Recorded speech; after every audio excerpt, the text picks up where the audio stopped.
Tervetuloa Santa Maria maustekouluun. Mä kerron nyt sulle, miten maustat ruokasi oikein.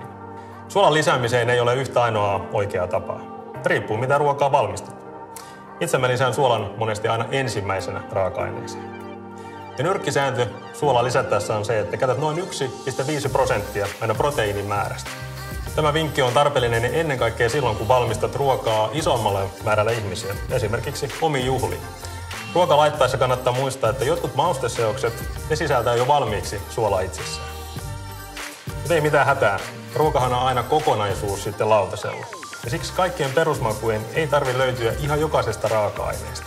Monet miettivät, että missä vaiheessa mausteet lisätään raaka-aineisiin. Oikeastaan ei oikeaa tai väärää tapaa lisätä mausteita. Mausteiden maku riippuu siitä, missä vaiheessa lisätään ruokaa. Muun muassa juusto, kumina, karrit ja sitten nämä maustetahnat kannattaa aina lisätä öljyyn ja lämmittää niitä hetken aikaa.